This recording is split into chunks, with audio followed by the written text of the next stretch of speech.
வாங்க இன்றைக்கி நம்ம சூப்பராக மொறு மொறுன்னு குதிரைவாலி அரிசியில் தோசை எப்படி செய்கிறது, அதுக்கு எப்படி மாவு ஊற வைக்கிறதுன்னு பார்ப்போம்.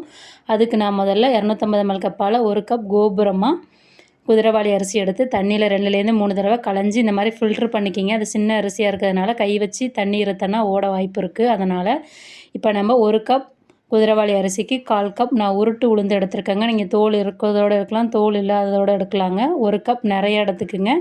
1/4 டீஸ்பூன் வெந்தயம் ஆட் பண்ணிவிட்டு தண்ணியில் 2-3 தடவை நல்லா வாஷ் பண்ணிக்கிங்க. 1 கப்புக்கு 1/4 கப் அளவுங்க. கொஞ்சமாக வெந்தயம் ஆட் பண்ணிக்கணும். இப்போ ஒரு 5 மணி நேரம் ஊற வச்சுக்கலாம். ஊற வச்சாச்சிங்க 5 மணி நேரம். திறந்து பார்க்குறோம், நல்லா ஊறி வந்திருக்கு. அரிசியும் ஊறி இருக்குது, உளுந்து நல்லா ஊறி இருக்குது.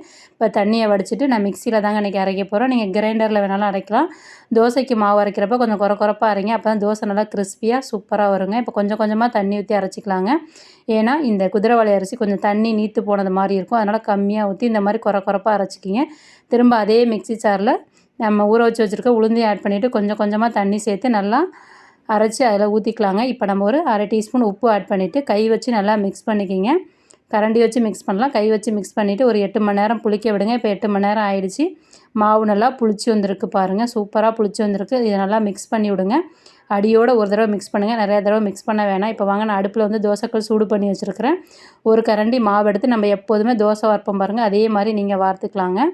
நம்ம நார்மலாக தோசை சாப்பிட்றத விட இந்த தோசை நமக்கு டேஸ்ட்டாகவும் இருக்கும், நம்ம உடம்புக்கு ரொம்ப ஆரோக்கியம் தரக்கூடியதுங்க.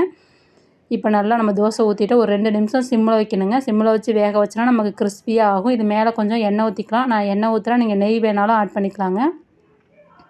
இப்போ பாருங்கள், ஒரு நிமிஷம் ஆயிருக்கு. மேலே நல்லா வெந்து ப்ரௌன் கலராக மாறிட்டு வருது பாருங்கள். நீங்கள் ஓரத்தில் இந்த மாதிரி கரண்டி வச்சு எடுத்திங்கன்னா டக்குன்னு வந்துடுங்க. இதை இந்த பக்கம் திருப்பி போட்டு ஒரு 30 செகண்ட் வேக வச்சிங்கன்னா உங்களுக்கு சீக்கிரம் வெந்து ரெடி ஆகிடுங்க. இது மேலே கொஞ்சம் எண்ணெய் ஊற்றிக்கலாங்க. இப்போ நமக்கு சூப்பரான சுவையான மொறு குதிரைவாலி தோசை வந்து தயாராகிடுச்சிங்க. Thank you very much. நெக்ஸ்ட் வீடியோவில் பார்ப்போம்.